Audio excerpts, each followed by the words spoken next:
Es importante que se acuerde lo que tratamos las últimas 2 semanas. Recuerde que el libro de Deuteronomio se define lo que es amor.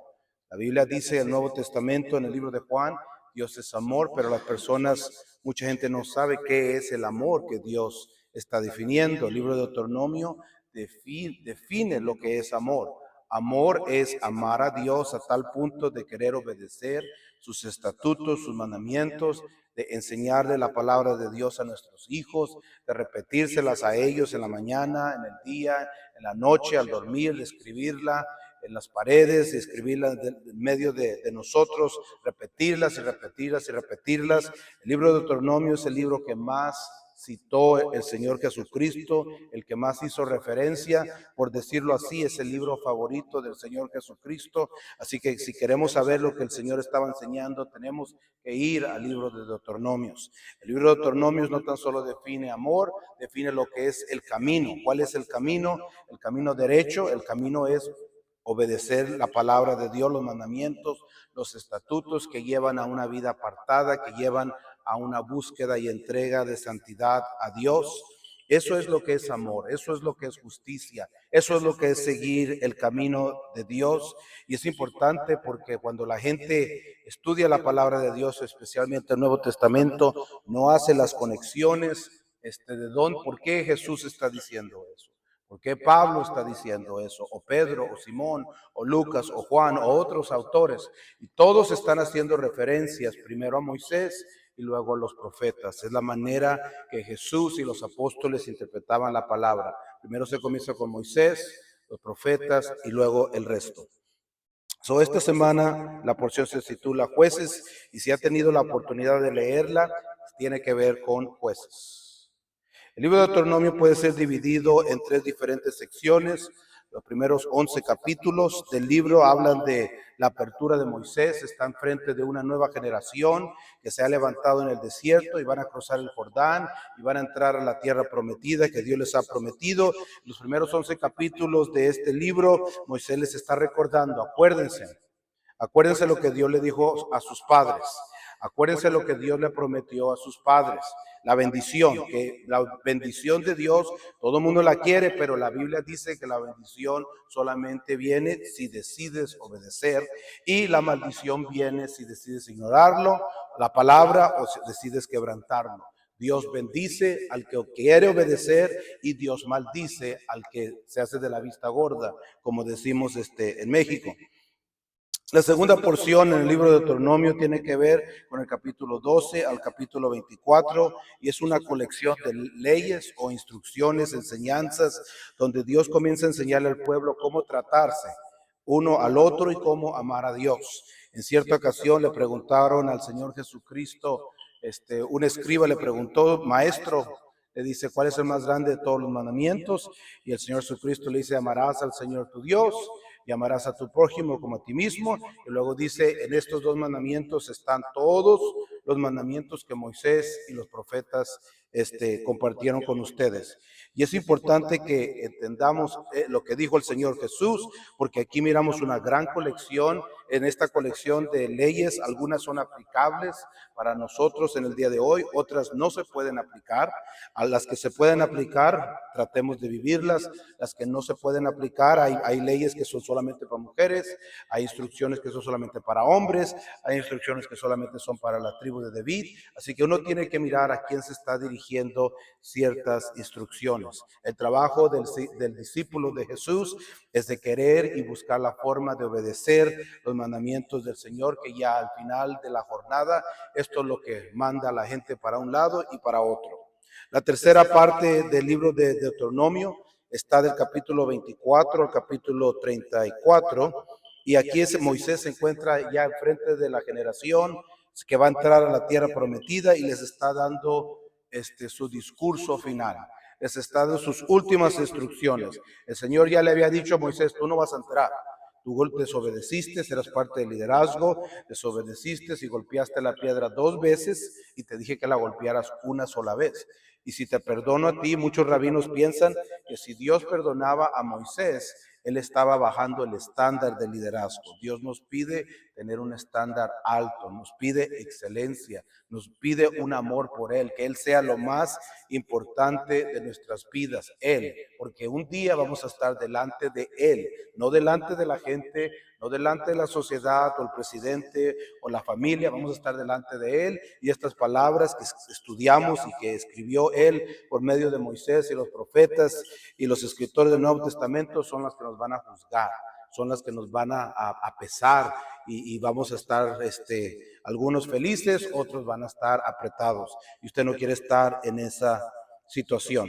Este es un panorama general del libro de Deuteronomio para que usted pueda mirar y tener una idea de lo que está leyendo cuando lea este libro. Esta porción de esta semana es importante que miremos las primeras palabras de la porción en el lenguaje original, el hebreo, que se lee del lado derecho al lado izquierdo. Y si nota bien la primera palabra, creo que se pronuncia la palabra shofetín. Dígale a su vecino shofetín. Shoftín. Shoftín. Shoftín. Esta palabra es traducida al español como magistrador o juez. Por eso se llama la porción de esta semana jueces. Porque esta porción tiene que ver con los magistradores o los jueces que Dios está levantando en medio del pueblo. Y dice el verso 16, 18, jueces y oficiales o magistradores, tú establecerás dentro de la ciudad, dentro de las puertas de las ciudades. Y esta porción tiene que ver con Dios diciéndole a Moisés que le diga a la segunda generación, cuando entren a la tierra prometida y comiencen a establecer ciudades, en cada ciudad van a poner un juez. Un juez que va a saber la palabra de Dios, las leyes de Dios, las instrucciones de Dios, los mandamientos, lo que le dije a Moisés, lo que le dije a Jacob, lo que le dije a Abraham, lo que le dije a Isaac, lo que le dije a Josué. Va a ser un experto este juez, y de acuerdo a la palabra, este juez va a juzgar con justo juicio, porque de eso se trata la palabra de Dios, de justicia, de ser justos. No la justicia que usted y yo aprendimos de nuestra cultura o la sociedad o el gobierno en el cual vivimos, no esa justicia. La justicia es la justicia que Dios dice, esto es justo y esto no es justo. Si se acuerdan los versos que acabamos de leer al principio, ya el Señor nos dijo, si alguien trae un sacrificio y ese sacrificio está incompleto, si ese sacrificio, ese animal está manco, eso no lo acepto, eso es injusto, eso lo aborrezco, ya dijo el Señor. Así que ya Dios está diciéndole al pueblo, si me vas a traer algo, no me traigas lo que sobre, no me traigas lo que te queda, tráeme lo primero y lo mejor. Porque si me traes otra cosa, me es una abominación. Dios le está instruyendo al pueblo, le está diciendo al pueblo, como tú me tratas a mí, el Señor le está diciendo al pueblo, como tú tratas a Dios, así es como Dios te va a tratar a ti. Eso es justicia. La porción de esta semana tiene 3 temas bien sencillos. El primer tema es los jueces en las puertas. El segundo tema de esta porción es Moisés habla de nombrar un rey. Y la tercera parte de esta porción, Moisés habla de Jesús, de Yeshua, su nombre hebreo, de que un día Dios iba a levantar un profeta como Moisés. Estas son 3 cosas que Moisés trata en esta porción que hemos leído y que estamos estudiando del libro de Deuteronomio. Y ponga mucha atención a estas 3 cosas, ya que tienen muchas significado, implicaciones en lo que leemos en el Nuevo Testamento y también en lo que Dios quiere para nuestras vidas y nuestras familias. Primero, los jueces en la puerta. Diga, los jueces en la puerta. Moisés le dice a la generación que va a entrar a la tierra prometida de que Dios instruye de que pongan jueces que deben juzgar con justicia y con imparcialidad. La única forma que se puede juzgar con justicia es ser un experto en la palabra de Dios. Si no, uno no es experto, si uno no estudia, si uno no mastica y come la palabra de Dios, Uno puede pensar de que es justo. Uno tiene una noción, una opinión de que uno es justo, pero es como querer pegarle a una pelota de béisbol sin bate. La palabra de Dios es el bate que nos permite pegarle, por usar la metáfora de esta forma, a la bola en el béisbol. Por eso es importante que usted y yo estudiemos la palabra de Dios. Jesucristo le dijo a sus discípulos, vayan y hagan discípulos. Y si usted sabe lo que es un discípulo, es un estudiante de la palabra de Dios. ¿Por qué estamos aquí en este día? Para estudiar la palabra de Dios. ¿Qué nos instruyó Jesús? Instruyan mi palabra. ¿Quién era Jesús? Era la palabra manifestada en carne. ¿Qué le está diciendo Moisés a la nueva generación? Que deben de poner un juez que conozca y que sea experto de la palabra de Dios. Eso es importante que entiendan eso. Otra cosa más de los jueces en las puertas. Los jueces tenían poderes ejecutivos, tenían una pequeña policía y el juez era el que tenía la autoridad para liderar y llevar a cabo, enforzar la palabra de Dios en la tierra de Israel. Dios no le estaba pidiendo a esta generación, a ver si tú quieres obedecer la palabra de Dios. Recuerde que este gobierno que Dios estaba estableciendo por Moisés era un gobierno teocrático. Nosotros vivimos aquí en los Estados Unidos en un gobierno democrático y que realmente no es democracia pura, se reconoce como una república. La gente vota por el presidente, pero en realidad no escoge el presidente. Hay otra función, un colegio electoral de delegados que escoge el presidente y tratan de seguir el voto de la gente. Así que es muy importante entender, en este gobierno democrático que vivimos, se hace lo que la gente dice, lo que la gente piensa, lo que la gente siente. La homosexualidad no era normal hace 20, 30, 40 años. Sin embargo, hoy en día la gente lo ha visto y lo ha votado normal y lo han legalizado. 20 años atrás no se podía uno casar si era homosexual. Hoy en día el gobierno permite y legaliza eso. Así que, ¿qué estándar está buscando el gobierno democrático en el que vivimos? Está buscando complacer los sentimientos, los pensamientos, los caprichos de las masas. La palabra de Dios es totalmente lo opuesto. Esta era una teocracia que Dios estaba estableciendo, donde su palabra era lo correcto. Su palabra es el sentimiento. Su palabra es ley, por decirlo así. Y estos jueces en estas ciudades tenían que llevarlo a cabo y ejecutar la palabra de Dios. Toda ciudad tenía que tener una corte civil, de acuerdo a la porción que leímos. Se tenía que tener 3 jueces mínimo y 23 jueces máximo, dependiendo en el tamaño de las ciudades que había en la tierra prometida cuando entraran el pueblo a conquistar lo que llamamos la tierra de Canaán. Recuerde que en el Nuevo Testamento hay una corte que se conoce como la corte del Sanedrín, que estaba compuesta de 70 jueces. ¿De dónde viene esa idea de los jueces? Viene de esta porción que acabamos de leer. Y en ese Sanedrín había un líder para ser considerada la Corte Suprema, la Corte de toda la nación. De ahí viene la idea de la Corte Suprema de los Estados Unidos de América. Viene de la porción que acabamos de leer. Viene de las instrucciones que Moisés le está dando al pueblo. Estos jueces tenían que prohibir varias cosas al pueblo. En primer lugar, tenían que prohibirle adorar a la diosa Acera. ¿Cuántos han conocido, saben de la diosa Acera? Es una diosa de la tierra de Canaán, de los habitantes de Canaán pagana. Era considerada la esposa o la madre del Dios supremo de la tierra que iban a conquistar. Esta diosa, y ponga mucha atención en esto, esta diosa se parecía a un árbol. Esta diosa era un árbol. Y los pueblos paganos iban y tomaban este árbol y lo traían a la casa de Dios y lo ponían enseguida del templo. Y Dios le dice al pueblo, yo no quiero eso.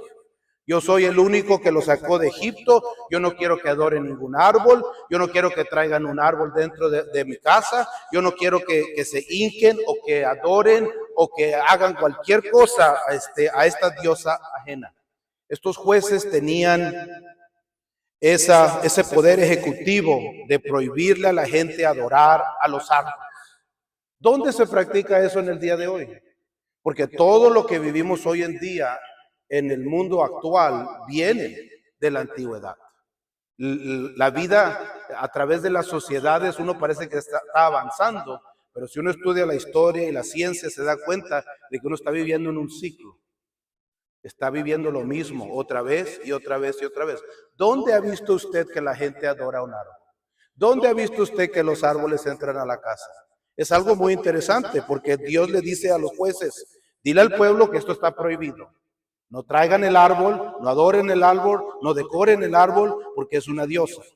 Otra cosa que los jueces prohibían eran monumentos de las rocas. La gente le gustaba formar rocas y decir, este es un dios, es algo especial, un amuleto, y comenzaban a traer ofrendas, y comenzaban a traer comida, y comenzaban a hacer sacrificios, y hacían adoración, y los jueces fueron dirigidos por Moisés a prohibir esto delante del pueblo. Otra cosa que era prohibida era de traer, como lo dije anteriormente, holocaustos de animales imperfectos, porque como uno trata a Dios, así es, lo que uno le ofrece a Dios, así es lo que uno cree de Dios. Si uno no le da lo mejor que uno tiene, entonces ¿es realmente eso amor? ¿Es realmente eso fidelidad? ¿Es realmente eso creer? Y es algo que es un mandamiento, ¿no? Dios no quiere lo prohibido, Dios no quiere lo imperfecto, Dios no quiere lo que sobra, Dios quiere lo primero y lo mejor, porque Él es el que nos da de comer, Él es el que pone techo sobre nuestras cabezas, Él es el que trae oxígeno a nuestros pulmones, Él es el que nos da a nuestros hijos, por su misericordia y su gracia estamos aquí. Así que Él exige de su pueblo lo mejor, y si no le van a traer lo mejor, no le traiga nada. Algo más interesante de esta porción de los jueces en las puertas es que la idolatría, cuando alguien se encontraba en idolatría, era sentenciado a muerte. ¿Qué es idolatría? Es una pregunta que les hago hoy en día. Se le han preguntado a muchos rabinos, nazarenos, ortodoxos, fariseos modernos, etcétera, saduceos modernos, celotes, ebonitas. Tanto se les ha preguntado cuál es el pecado más grande de las naciones. Y el pecado más grande, dicen ellos, es la idolatría. ¿Qué es idolatría? Usted tiene un concepto de idolatría, yo tengo un concepto de idolatría, pero ¿qué dice la Biblia que es idolatría? Para nosotros quizás un mono es idolatría, quizás inclinarnos delante de un mono, quizás traerle de comida es idolatría. Esas son las ideas que posiblemente tenemos. ¿Qué dice la Biblia que es idolatría? La Biblia dice que todo lo que le quita la obediencia a los mandamientos de Dios, a la palabra de Dios, eso es idolatría. Cualquier cosa que te hace quebrantar un mandamiento de Dios es idolatría. Porque dicen los rabinos que estudian la palabra de Dios todos los días, 7 días a la semana, full time? ¿Por qué dicen que las naciones están bajo idolatría? Porque las naciones no conocen la palabra de Dios. No la conocen. No la saben. Como no la saben, no la pueden practicar. Que cuando uno estudia la Biblia, ¿qué hace la Biblia? ¿Qué hace la palabra de Dios? Cambia nuestra forma de pensar. Nos dice cómo comer, nos dice cómo trabajar, nos dice qué celebrar, nos dice cómo orar, nos dice cómo vestir, nos dice nos dice cómo tener matrimonio, nos dice cómo cuidar a nuestros hijos, nos dice cómo discipular a otros, nos dice cómo distribuir nuestras finanzas, nos dice todo. Y cuando uno comienza a vivir de acuerdo a la palabra de Dios, entonces uno es libre de la ignorancia que es idolatría. Entonces uno recibe la verdad, que es la ignorancia del mundo afuera. Entonces uno anda en luz. Andar en luz es conocer y practicar la palabra de Dios. Por eso Jesús le dijo a sus discípulos que sean la luz del mundo, que practiquen y que enseñen a otros a practicar la palabra de Dios para que ellos también puedan andar en luz. Las naciones están bajo la maldición de la idolatría, de la ignorancia, del pecado, de la muerte. Todos estos son palabras que la Biblia usa que son sinónimos unos del otro. ¿Cómo va a saber alguien de África cómo practicar la palabra de Dios? Cómo vestir, cómo comer, cómo adorar, cómo trabajar, cómo distribuir sus finanzas, cómo criar sus hijos, si nadie le enseña. Esa persona hace lo que su mamá y su papá y la sociedad en la que vive le enseña. Pero eso no quiere decir que eso es la palabra de Dios. Por eso es tan importante que estos jueces fueran justos y no tuvieran imparcialidad. La condenación de la idolatría, de acuerdo al libro de Deuteronomios, es si hay 2 o 3 testigos que fueran testigos de que andas adorando el árbol de la diosa Acera, o que andas haciendo monumentos de rocas, o que andas trayendo ofrendas, animales, holocaustos imperfectos delante del Señor tu Dios que te sacó del mundo de Egipto, entonces tal persona con los 2 o 3 testigos era sentenciado a muerte. Y la manera que se sentenciaba era que los testigos tenían que tirar las primeras piedras y luego el pueblo tiraba las demás rocas. Por eso cuando trajeron a la mujer que fue en uno de los evangelios encontrada en adulterio, la trajeron delante de Jesús, un juez, un rabino, un maestro que practica la palabra de Dios, y le preguntan, ¿qué hacemos con ella? Jesucristo es la palabra de Dios hecha carne, él tenía que obedecer lo que dijo Moisés. Y volteó y le dijeron, ¿dónde están los que te acusan? No, había gente que estaba hablando, había una multitud, pero no estaban los 2 o 3 testigos. Los que nadie allí había visto a esta mujer en el acto de adulterio. La trajeron, la cacharon, pero no, los testigos no estaban ahí. Si los testigos hubieran estado ahí, hubieran lanzado rocas hacia esa mujer. Y luego el Señor la mira y le dice, mujer, los que te acusan no están, ve y no peques más. ¿Qué significa eso? Significa arrepiéntete. ¿Qué significa arrepentirse? No peques más. ¿Qué significa no peques más? Deja de quebrantar los mandamientos. Comienza a practicarlos. Comienza a practicar la palabra de Dios. Jesucristo no estaba cambiando la palabra de Dios. Jesucristo estaba obedeciendo lo que dijo Moisés. Estaba obedeciendo lo que dijo el Padre Celestial. Estaba obedeciendo lo que todos los demás autores de la Biblia han enseñado, instruido y predicado. Esto es la primera porción. Sí. Es importante recalcar y decir lo que debería haber pasado a más detalle. Pues trajeron a la mujer que fue según ellos hallada en adulterio, pero la palabra de Dios, la instrucción que Dios dio a Moisés, también indica que hay un hombre que es culpable del adulterio también. De otra forma, no hay adulterio, tiene que ser 2. Y no había 2, nomás trajeron a la mujer. Así que todos los que querían probar a nuestro Señor y estaban probándolo, ellos mismos no estaban siguiendo la palabra de Dios porque solo trajeron a una mujer, pero no trajeron al hombre que estaba en adulterio también. Como dice Dios, como Dios le dio la instrucción a Moisés. Gracias.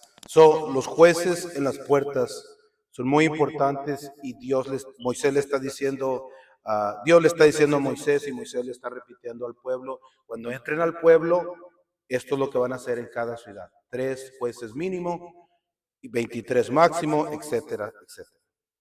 La segunda porción o la segunda parte de esta porción tiene que ver con nombrar un rey. Moisés le dice a esta nueva generación de que él mira a la generación. Él mira cómo el corazón de ellos está atraído a las demás naciones. El rey en este momento, en el libro de Deuteronomio, es Dios. No hay rey. Dios es el que los sacó de Egipto. Dios es el que les proveyó en el desierto. Dios es el que les dio su palabra escrita. Dios es el que les abrió el mar rojo y les dio de beber agua. Dios les dio pan del cielo. Dios les dio carne del cielo, de animales, de aves.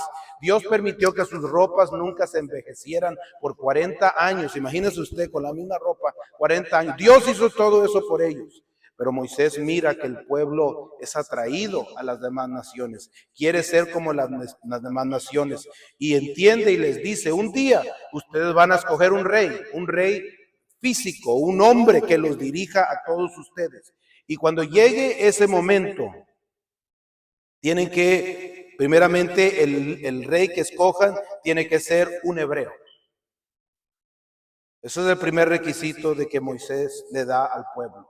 Y todos sabemos que el primer rey que escogió el pueblo de Israel se llamaba un hebreo llamado Saúl. ¿Sí se acuerdan de Saúl en Primera de Samuel? El libro Primera de Samuel. Y es importante entender esto porque la palabra de Dios está diciendo que nunca puede haber un rey gentil. No puede haber un rey gentil. Otra cosa que es muy interesante de lo que dice Moisés en esta porción es que el rey que se escoja, él personalmente debería escribir una carta con una copia perfecta de la Torá o de la palabra de Dios que debía ser verificada por los sacerdotes que son escribas y son eruditos de la palabra de Dios, para que fuera temeroso de Dios y observara la Torá o los mandamientos de Dios durante todo su reinado. Este es un requisito que Moisés está poniéndole al futuro rey. En otras palabras, el que los va a dirigir a ustedes tiene que ser un experto de la palabra de Dios. Y no tan solo que tiene que ser un experto de la palabra de Dios, sino tiene que demostrar delante de los sacerdotes, los levitas, de que es un experto. Tiene que escribir la palabra de Dios. Los 5 libros de Moisés tiene que saberlos. Hoy en día muchos judíos y muchos rabinos aprenden los primeros 5 libros de memoria. Imagínense eso. Porque es importante saber la palabra de Dios. El rey Saúl, para poder ser rey, tenía que saber la palabra de Dios. David, para poder ser rey, tenía que saber la palabra de Dios. Salomón, para poder ser rey, que son los reyes posiblemente más conocidos por nosotros, tenían que ser expertos, tenían que saber, tenían que escribir toda la palabra de Dios, mostrarle a los sacerdotes, tenían que mostrarle al pueblo de que ellos eran expertos, porque solamente sabiendo la palabra de Dios podían enseñarle al pueblo cómo vivir para Dios. ¿Se acuerdan del sueño de Salomón y lo que le pidió al Señor en el sueño? El Señor se le apareció y le dijo, ¿qué es lo que tú quieres? ¿Qué es lo que deseas? Dinero, riquezas, mujeres, poder, ¿qué es lo que tú deseas? Y Salomón dice que yo sea ¿qué? Que yo sea sabio. Que le dice tu siervo, le dice Salomón, no sabe cómo entrar en la corte. No, está hablando de la corte, está hablando de ser juez. No sabe cómo entrar en la corte, no sabe sentarse, no sabe comportarse, no sabe discernir entre lo bueno y lo malo. Dame sabiduría. ¿Qué es sabiduría? Mucha gente no sabe lo que es sabiduría. En el contexto de la palabra de Dios, el libro de Proverbios que habla tanto de sabiduría y usa la metáfora de la mujer sabia con la sabiduría es los mandamientos de Dios. Luego podemos hacer ese estudio y se los puedo mostrar, pero la sabiduría es la palabra de Dios y Jesucristo es la palabra de Dios hecha carne, por eso Jesucristo es la sabiduría. Otra cosa, aquí Moisés está conectando, diga conectando. Está conectando en esta porción que estamos leyendo del libro de Deuteronomio, se está conectando el reinado, lo que es los requisitos de ser rey, los está conectando con el sacerdocio, los está conectando con el Mesías. La palabra Mesías significa ¿qué? En hebreo, ¿alguien sabe qué significa la palabra Mesías en hebreo? Tiene que ver con esto. ¿Qué significa Mesías? La traducción en griego y al español es Cristo, pero en el hebreo es la palabra Mesías. ¿Qué tiene que ver? Es el ungido de Jehová. El Mesías es el que es ungido de Jehová. ¿Qué le sucedió a Saúl, el primer rey de Israel, cuando Samuel entró a la casa de su padre Isaí y lo miró? Lo ungió con aceite para ser él el rey. Así que el reinado de Israel, aquí Moisés lo conecta con el Mesías, con el que es ungido. ¿Por qué es importante esto? Porque el Señor Jesucristo va a ser ¿qué? Va a ser seleccionado. Le pregunta a Simón Pedro, ¿quién dice la gente que soy? Y él dice, tú eres él. En hebreo, tú eres el Mesías. En griego, en español, tú eres el Cristo. Y el Señor le dice, bienaventurado eres, Simón Pedro, que no te lo ha revelado ni carne ni sangre, sino mi Padre que está en los... Tú eres el ungido. ¿Qué estaba declarando Simón Pedro? O al decir esto, tú eres el ungido. Acuérdense de Moisés. Tú eres el rey. Fíjense lo que está declarando Simón Pedro en frente de los demás discípulos. Tú eres el mero mero, tú eres el rey, tú eres el que gobierna sobre nosotros y sobre todas las tribus. Tú eres del cual habló Moisés, tú eres el que estamos esperando. Yo soy tu siervo y tú eres el que dice lo que hay que hacer. Eso es lo que estaba declarando Simón Pedro cuando le dice, tú eres el Cristo, tú eres el Mesías. Aquí Moisés está conectando el reinado con el Mesías. Por último, miramos que Moisés, y aquí lo miramos, la conexión del rey con el Mesías, con el profeta. En Deuteronomio 18:15, Moisés dice, alguien que lo lea. Deuteronomio 18:15, le está hablando a la segunda generación que nació y creció en el desierto. ¿Qué dice? Deuteronomio 18:15, alguien que lo lea.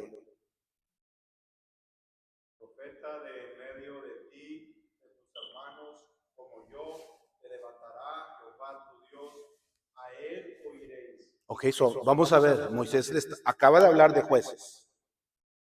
Vamos a poner un juez, le dice Moisés al pueblo en cada ciudad. Luego, Moisés acaba de hablar de rey, los requisitos del rey. Y ahora Moisés está diciendo que en algún futuro Dios va a levantar un ¿qué? Va a levantar comienza con la P, un profeta. Note bien la conexión que hay entre el juez, el rey y el profeta. Sí. Es importante recalcar que lo que Moisés dice es que va a ser un profeta del medio de ti, de tus hermanos, como yo, dice Moisés. Va a ser un profeta como yo. El profeta que ha de venir, el profeta específico del cual habla Moisés, dice, va a ser un profeta como yo. Es muy importante, si seguimos leyendo los siguientes capítulos, veremos por qué es importante eso. Pero eso ya sería otra lección. Pero es importante entender que Moisés dice que este profeta va a ser un profeta como yo, dice Moisés. ¿Okay? Le está diciendo a la generación que va a entrar a la tierra prometida. En algún futuro Dios va a levantar un profeta como yo. ¿Qué está diciendo Moisés? ¿De qué tribu era Moisés? ¿Era mexicano? ¿Era negro? ¿Era gringo? ¿Qué era Moisés? ¿Qué era? Sorry, can't hear you. ¿Era un hebreo? Yes. ¿Qué más? Miren a mi hijo con la L. Era un levita. Moisés era un levita, un sacerdote. De la tribu de Leví, junto con Aarón. Ellos eran los expertos en la palabra de Dios. Ellos no se les permitía tener tierra, solamente habitaban en el tabernáculo. Literalmente, en la presencia de Dios. Esa era su función. Y las otras tribus tenían que sostenerlos a ellos para que ellos pudieran adorar a Dios con tiempo completo y sostener y enseñarle a las demás tribus la palabra de Dios. Ahora, ¿qué enseñaba? ¿De dónde eran la mayoría de los profetas hebreos? El 90% eran ¿qué? ¿De qué tribu? ¿De dónde era Ezequiel? ¿De dónde era Isaías? ¿Alguien? ¿De qué tribu? La mayoría fueron de la tribu de Leví. La mayoría de los profetas fueron de la tribu de Leví porque eran los escribas, eran los expertos, los eruditos, los que instruían a las demás naciones la palabra de Dios. Y Moisés le está diciendo que en algún futuro, a esta generación, Dios va a levantar un profeta hebreo. ¿Cuál era la función del profeta hebreo? ¿Cuál es el papel principal de un profeta? ¿De decirnos el futuro? No. Ese se le llama en inglés fortune teller. ¿Cómo se dice en español? Adivino. Un adivino es un concepto pagano. El profeta de la palabra de Dios no viene para adivinar. ¿Viene para qué? ¿Cuál es la función principal? ¿Enseñar qué? La palabra de Dios. ¿Qué está haciendo Moisés como profeta? Enseñándole a la nueva generación, a los jóvenes. Les está enseñando la palabra de Dios, cómo adorar, cómo vivir en santificación al Padre. ¿Verdad? Aquí Moisés les está diciendo, yo soy un profeta. Miren, va a levantar a alguien como yo. Póngase a pensar en eso. Mire lo que dice Juan 6:14. Dice en el Evangelio, aquellos hombres entonces, viendo las señales, hablando de Jesús, que Jesús había hecho, dijeron, este verdaderamente es el profeta que había de venir al mundo. Así que el apóstol Juan en su Evangelio testifica de que Jesucristo, en su nombre en hebreo, Yeshua, era aquel profeta del cual Moisés había prometido más de 1000 años atrás. ¿Cuál era el papel de Moisés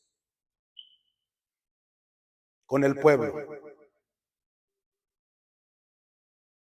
Les estaba enseñando. Ahora, ¿cuál es el papel de Jesucristo? De Yeshua en hebreo, como profeta. ¿Qué hizo Moisés?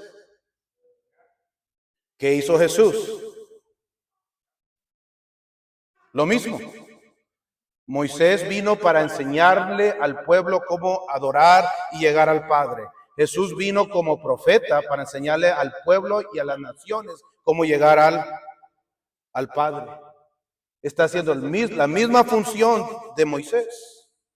Está cumpliendo lo que Moisés dijo.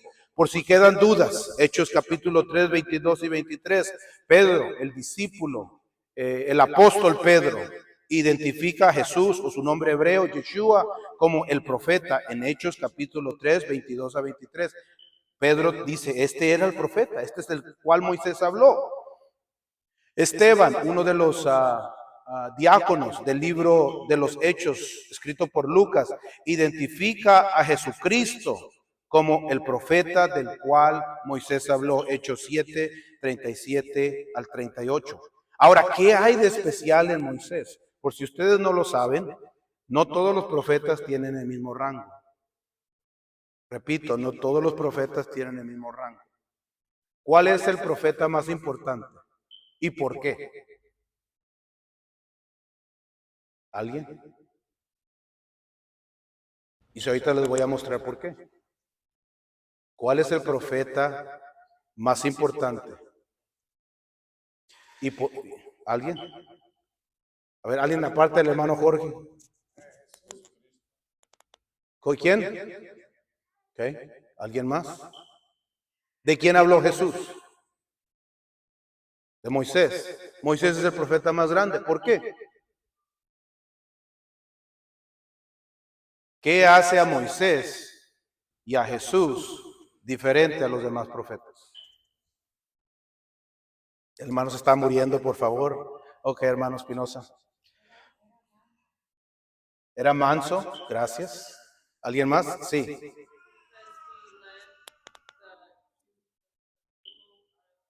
Ok, la hermana dice que dirigió al pueblo de Egipto. Ok, hay algo todavía mayor que todo lo que han mencionado. ¿Qué es, hermano Espinosa? Oh, hermana Brittany.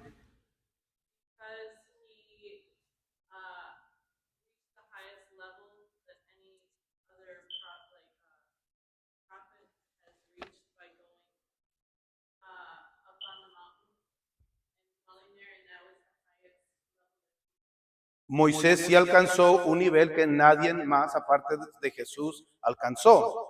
¿Pero qué era? ¿Por qué? ¿Por qué la Biblia Las escrituras se comienzan primero con Moisés y luego los demás. ¿Por qué? ¿Por qué hizo Moisés que era tan especial que ningún otro profeta hizo?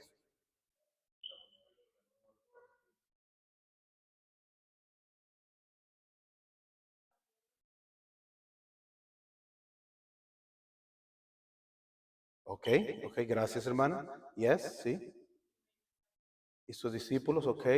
Todo lo que han dicho es correcto, pero hay algo todavía más excelente, algo todavía mayor y superior. Yes. Porque Moisés fue el único profeta que trató con Dios cara a cara. Ahí está. Con todos los demás era por medio de visiones, con todos los demás profetas era por visión o por sueño. Eso es sumamente importante. Pero Moisés sumamente solamente importante. cara a cara. Porque Malaquías no miró a Dios cara a cara. La Biblia dice que lo miró cara a cara y en otras porciones dice que miró una de sus espaldas. Malaquías no lo vio como Moisés. Isaías no lo vio. David no lo vio de este nivel. Pedro no lo vio a este nivel. Santiago, Juan, los discípulos de Jesús. Ningún profeta vio a Dios frente a frente como Moisés. Él es el único. ¿Se acuerdan que el Señor le dijo, creo que es cuando su familiar Miriam se levanta y habla contra él? Creo que en ese episodio Dios le dice a Moisés, nunca jamás me vuelvo a revelar a nadie más como me he revelado contigo, a nadie más. Tú eres el único que me va a mirar a esta cercanía. De aquí en adelante nadie va a mirarme a este nivel. ¿Sí se acuerdan de eso? ¿Sí se acuerdan que miró sus espaldas? ¿Sí se acuerdan que miró su cara? Así que, ¿cuál es la manera correcta? ¿Cómo estudiaba la palabra de Dios Jesucristo? Los discípulos, los profetas, David. ¿Cómo? ¿De dónde se comienza? Primero con Moisés.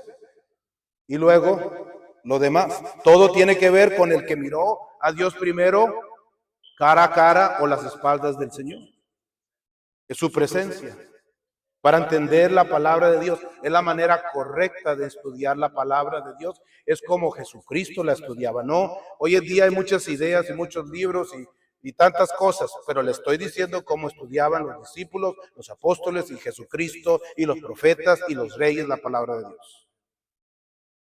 Ya casi estamos terminando. Se está poniendo interesante ahora.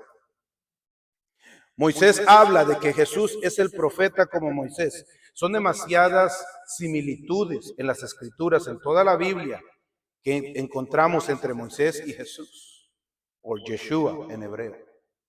Solamente escribí 15 porque no me alcanzaba. No tenía suficiente espacio para escribir todas las similitudes que las escrituras hablan. Quiero mencionar algunas. Ambos, hablo de Moisés y Jesús, ambos llegaron a manifestarse al pueblo de Dios después de 400 años de silencio. En el tiempo de Moisés hubieron 400 años donde Dios no habló y luego se manifestó y luego vino Moisés. En el tiempo de Jesús hubieron 400 años de silencio entre lo que llamamos hoy en día el Nuevo y el Antiguo Testamento y luego se manifestó Jesús. Ambos fueron enviados por Dios y ahí está la evidencia, los textos. Ambos eran hebreos. Ambos tenían padres fieles que servían al Dios de Abraham, Isaac y de Jacob. Ambos estaban bajo el dominio extranjero. En el tiempo de Moisés, Egipto estaba sobre ellos. En el tiempo de Jesús, el imperio romano estaba sobre ellos. Ambos fueron amenazados por reyes malos.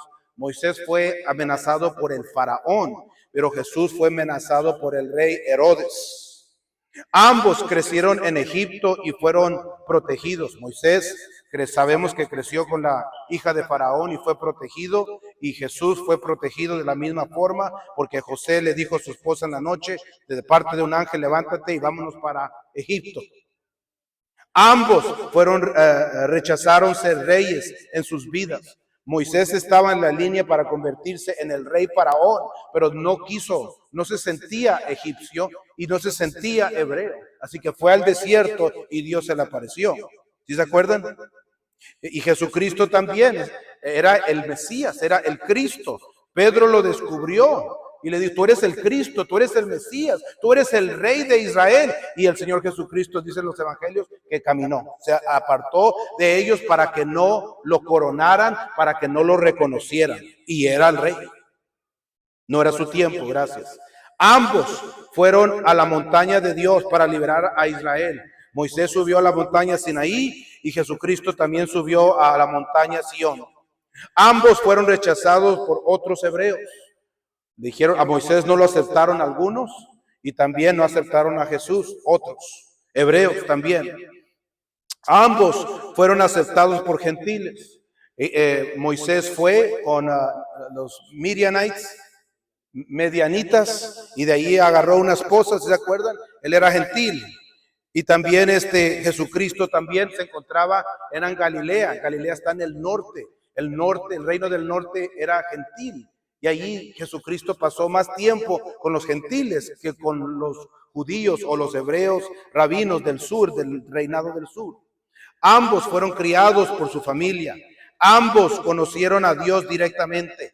Ambos fueron maestros de la ley. Moisés enseñó los mandamientos, lo que se llama en hebreo la Torá. Y Jesucristo enseñó los mandamientos, lo que se llama en hebreo la Torá. Si me amáis, Juan 14:15, si me amáis, obedecer mis.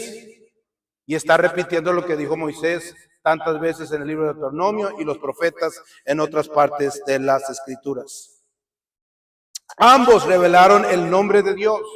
Moisés le dijo al Señor, al Padre eterno, Señor, si me dice tu nombre, y le revela el tetragramo que los expertos y los estudios, en mi opinión, muestran que la pronunciación de Yod Hei Vav Hei correcta es Yahweh, lo que traduce nuestra Biblia por otras razones a Jehová. Jesucristo es dado el nombre, Él es el nombre de Dios, el nombre de Jesús. En hebreo es Yeshua, que significa Yahweh es salvación. Contiene el nombre del tetragramo que recibió Moisés en el desierto. Y tienen muchas similitudes, Moisés y Jesús. Y si usted lee con todo esto, si lee la Biblia correctamente con Moisés en mente, se va a dar cuenta de que los evangelios están poniendo que Jesús era el nuevo Moisés. El libro de Mateo, ¿no?, comienza su libro, su evangelio, mostrándonos que como Moisés vino, ahora Jesús ha venido. No para anular, no para cambiar, no para abolir, capítulo 5 de Mateo, sino para instruir, para alinear, para revelar a la nueva generación del primer siglo, 2000 años atrás, cómo obedecer, cómo adorar al Padre en espíritu y en verdad. ¿Qué significa eso? La verdad es la palabra de Dios. El espíritu de la palabra de Dios es el Espíritu Santo. El Espíritu Santo, de acuerdo al profeta Ezequiel, te lleva a la palabra de Dios. ¿Qué hace la palabra de Dios? Te muestra lo que es justo y lo que es injusto, lo que es limpio y lo que es mundano, lo que agrada a Dios y lo que no agrada a Dios. Te muestra a discernir, te da sabiduría para vivir y agradar al Padre eterno. De eso se trata esta porción. Denle un aplauso al Señor.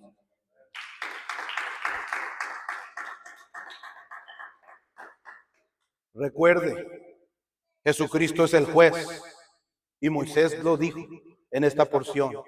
Jesucristo es el rey, el juez era el rey y Moisés lo mostró en esta porción de Deuteronomio.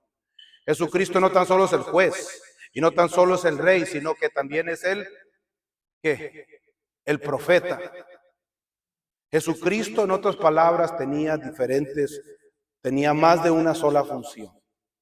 En inglés dicen, tenías diferentes sombreros. Tenía diferentes funciones.